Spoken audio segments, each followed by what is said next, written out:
काशी वासियों का विश्वास, मोदी रचेंगे इतिहास। चुनाव की घोषणा होते ही देश की सबसे हॉट सीट बनारस में सियासी अखाड़ा सजने लगा है। तो शहर के मिजाज को एक लय करने वाली शहर की छोटी बड़ी दुकानों पर पानी में गुलगुला छानने वाले दुकानदारों की जुटान में राजनीति का स्वाद आहिस्ता आहिस्ता घुलने लगा है। कभी कांग्रेस का गढ़ रही ये सीट लंबे समय से बीजेपी के पास है। आज वाराणसी सीट का सियासी गणित कैसा है, इस सीट का इतिहास क्या कहता है, अब तक जितने लोकसभा चुनाव हुए उनमें यहां कब क्या हुआ है, कैसे वाराणसी कांग्रेस के गढ़ से बीजेपी के गढ़ में बदल गई। कभी लेफ्ट यहां जीतता था, आज वहां राइट ने दस्तक दे दी, कैसे हो गया ये? इन सभी सवालों का जवाब हम देंगे अपनी इस खास पेशकश में। काशी वासियों का विश्वास, मोदी रचेंगे इतिहास। मोदी लगाएंगे जीत की हैट्रिक।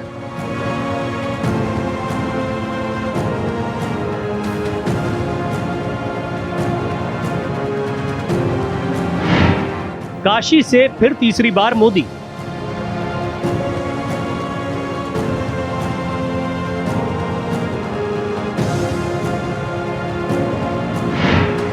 चौबीस की चुनौती, मोदी की कसौटी।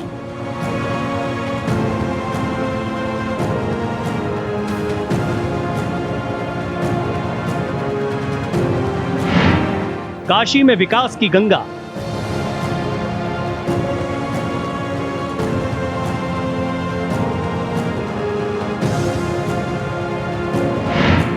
चौबीस का रण, 400 पार का प्रण।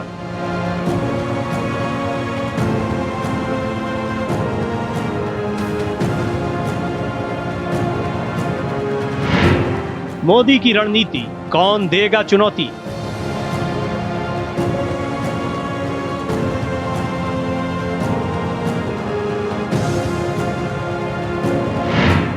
चौबीस का स्कोप, मोदी 400 पार की ओर।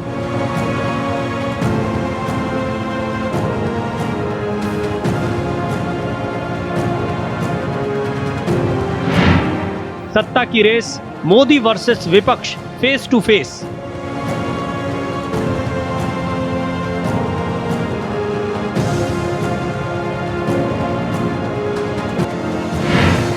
मोदी के आने की आहट, इंडी में घबराहट।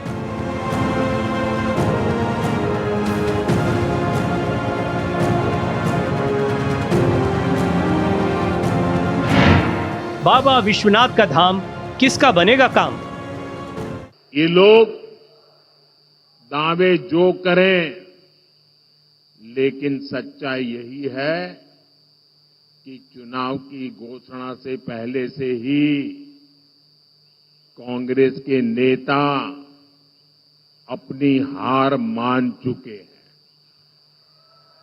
और इसलिए कुछ नेता जो लगातार लोकसभा में जीत करके आते थे, चुनाव लड़ने की हिम्मत नहीं रही है जी।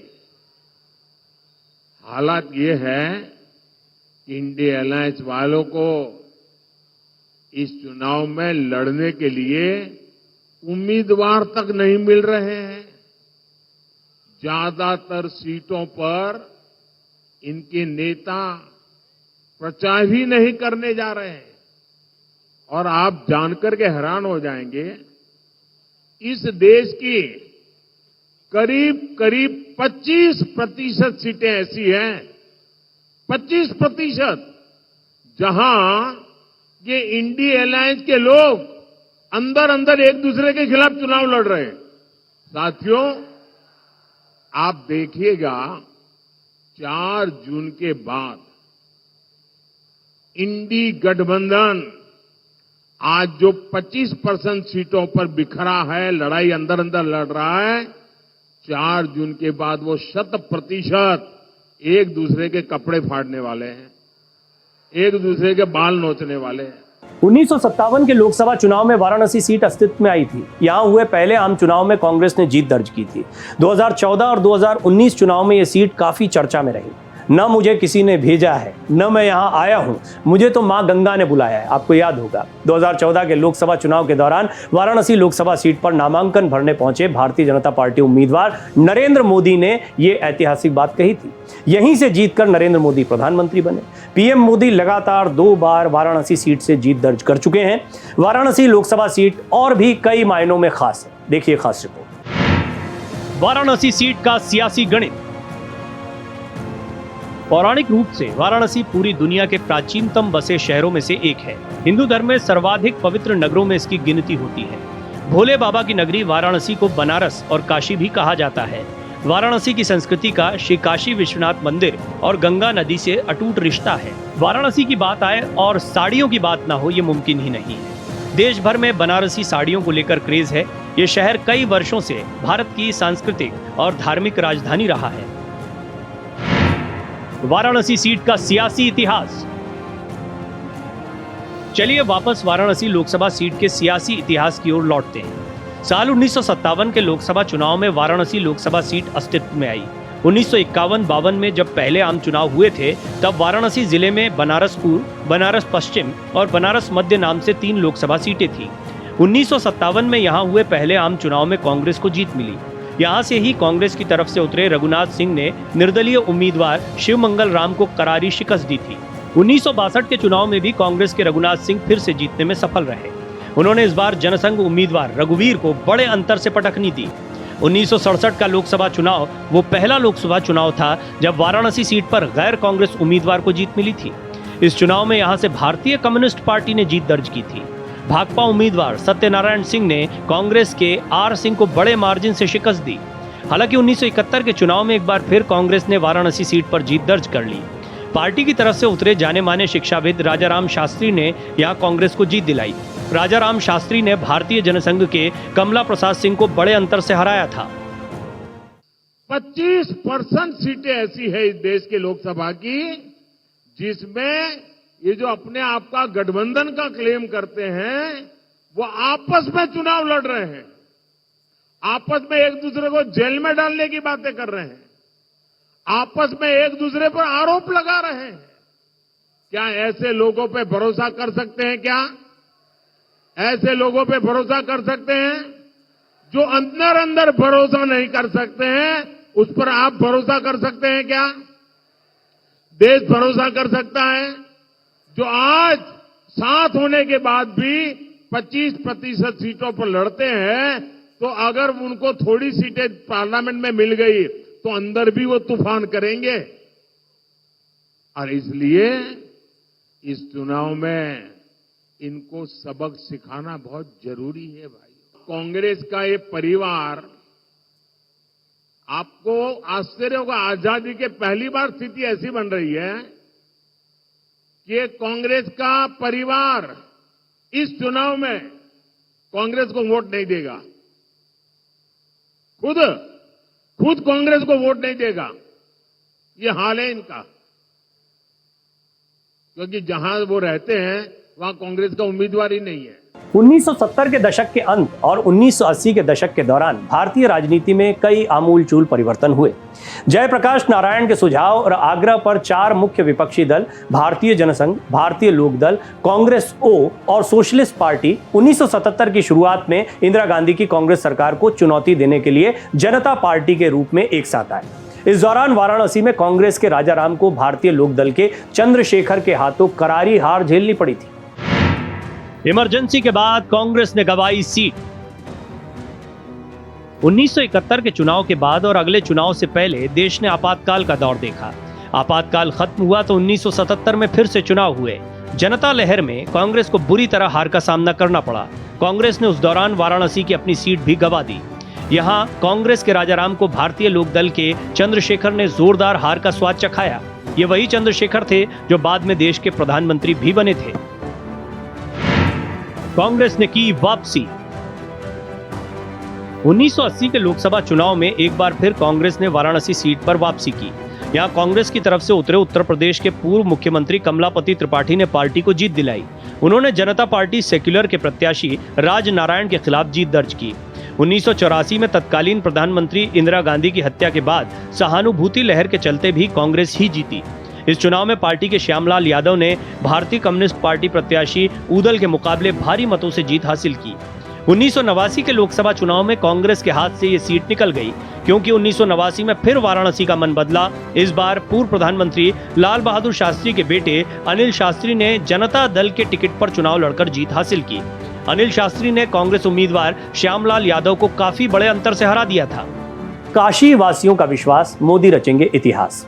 इतिहास की बात करें तो इस सीट पर आजादी के बाद से अब तक 17 बार चुनाव हो चुके हैं, जिनमें कांग्रेस और बीजेपी ने 7-7 बार जीत हासिल की है, जबकि एक-एक बार जनता दल, सीपीएम और जनता पार्टी ने भी यहां से जीत हासिल की है। आबादी और लोकसभा सीटों की संख्या के लिहाज से देश के सबसे बड़े राज्य उत्तर प्रदेश की वाराणसी संसदीय सीट पर 2009 के आम चुनाव में भी बीजेपी का ही कब्जा रहा था और वरिष्ठ नेता डॉक्टर मुरली मनोहर जोशी ने यहां से जीत हासिल की थी। बीजेपी की दस्तक, लगा दी जीत की हैट्रिक। साल 1991 के लोकसभा चुनाव में पहली बार वाराणसी सीट पर भाजपा को जीत मिली। बीजेपी के शीश चंद्र दीक्षित ने माकपा के राजकिशोर को करारी शिकस्त दी। तब से यह सीट बीजेपी का गढ़ बन गई है। 1991 के बाद 1996 में फिर बीजेपी के शंकर प्रसाद जायसवाल ने जीत दर्ज की। जायसवाल ने माकपा के राजकिशोर को बड़े अंतर से हराया। 1998 में लोकसभा चुनाव में बीजेपी के शंकर प्रसाद जायसवाल ने लगातार दूसरी बार वाराणसी लोकसभा सीट पर जीत दर्ज की। जायसवाल के खिलाफ माकपा से उतरे दीनानाथ सिंह यादव को काफी बड़े वोटों के अंतर से करारी हार मिली। 1999 के लोकसभा चुनाव में बीजेपी के शंकर प्रसाद जायसवाल ने जीत की हैट्रिक लगाई। उन्होंने इस बार कांग्रेस के राजेश कुमार मिश्रा को हराया। राजेश कुमार ने कराई कांग्रेस की वापसी। 2004 में फिर यहां की राजनीति उलट गई और बड़े दिनों के बाद फिर कांग्रेस बाजी मार गई।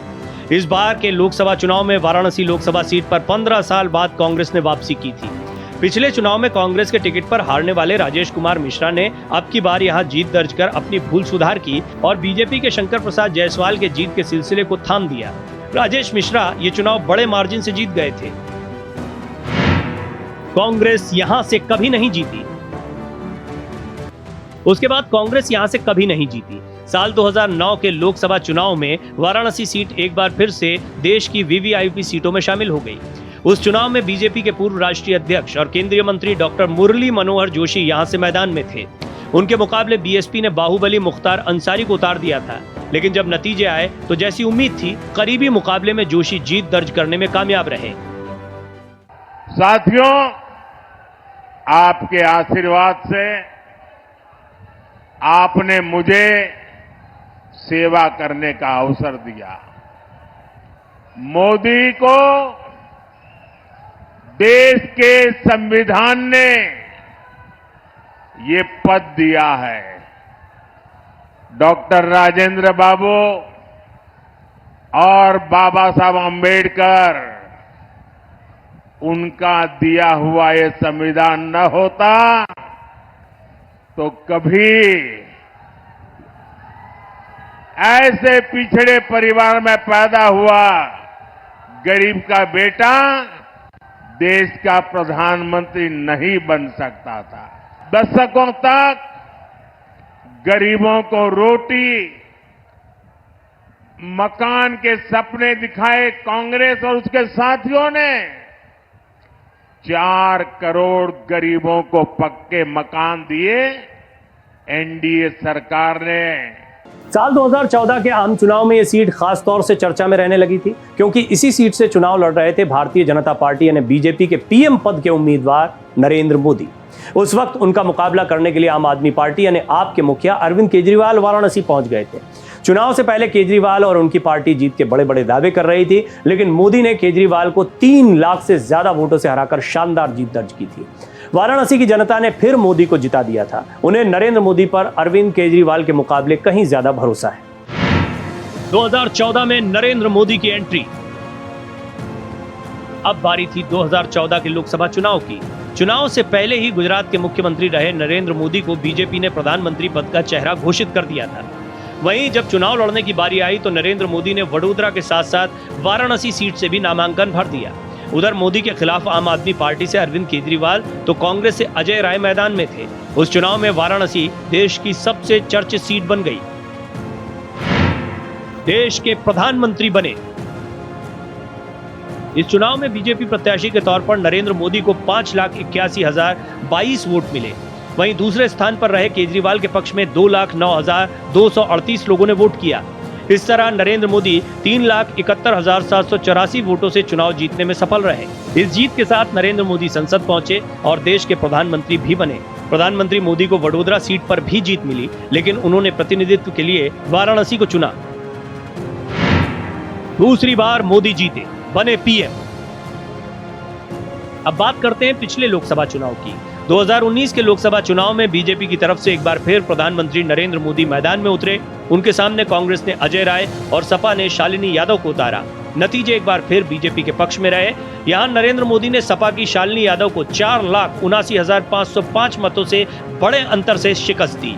इस चुनाव में नरेंद्र मोदी को 6,74,664 वोट मिले। सपा के उम्मीदवार शालिनी यादव को 1,95,159 और कांग्रेस के अजय राय को 1,52,548 वोट ही मिले। इस तरह से बतौर वाराणसी के सांसद नरेंद्र मोदी एक बार फिर संसद पहुंचे। इस बार नरेंद्र मोदी ने 2014 के चुनाव से करीब 7% ज्यादा यानी 14.38% मत हासिल किए थे। वहीं बीजेपी ने लगातार दूसरी बार पूर्ण बहुमत की सरकार बनाई। वाराणसी सांसद नरेंद्र मोदी ने 30 मई 2019 को लगातार दूसरी बार प्रधानमंत्री पद की शपथ ली। त्रिकोणीय मुकाबला। इस बार के लोकसभा चुनाव में वाराणसी में पीएम मोदी के सामने कांग्रेस प्रदेश अध्यक्ष अजय राय और इसके अलावा अखिल भारतीय हिंदू महासभा ने किन्नर महामंडलेश्वर हिमांगी सखी को चुनावी मैदान में उतारा है। लेकिन वाराणसी लोकसभा सीट के इतिहास पर नजर डालें तो यहां इस बार त्रिकोणीय मुकाबला देखने को मिल सकता है। मोदी का गारंटी कार्ड अपडेट हो गया है। गरीबों के लिए 3 करोड़ पक्के घर बनाए जाएंगे। ये मोदी की गारंटी है। गरीबों को अगले 5 साल तक मुफ्त राशन मिलेगा। ये मोदी की गारंटी है। 70 वर्ष की आयु से ऊपर के हर बुजुर्ग को 5 लाख रुपए तक का मुफ्त इलाज मिलेगा। ये मोदी की गारंटी है। किसान सम्मान निधि आगे भी जारी रहेगी। ये मोदी की गारंटी है। बीजेपी के संकल्प पत्र में समाज के हर वर्ग, हर क्षेत्र के लिए विकास का ठोस रोड मैप बनाया गया है। प्रधानमंत्री नरेंद्र मोदी बीजेपी में सबसे बड़ा चेहरा है। करिश्माई नेतृत्व के दम पर पीएम मोदी न केवल भारत के बल्कि दुनिया के सबसे ताकतवर नेताओं में शुमार है। उनकी लोकप्रियता पूरी दुनिया में है। बीजेपी को भी पीएम मोदी की इस लोकप्रियता का बड़ा फायदा मिलता है। 2024 के लोकसभा चुनाव में एक बार फिर यही प्रभावशाली चेहरा बीजेपी के लिए संजीवनी साबित हो सकता है और ब्रांड मोदी का जादू चला तो भगवा ब्रिगेड की सत्ता में जोरदार तरीके से वापसी तय मानी जा रही है। आज के लिए इस खास पेशकश में फिलहाल इतना ही। देश दुनिया की बाकी खबरों के लिए बने रहिए भारत एक्सप्रेस के साथ। नमस्कार।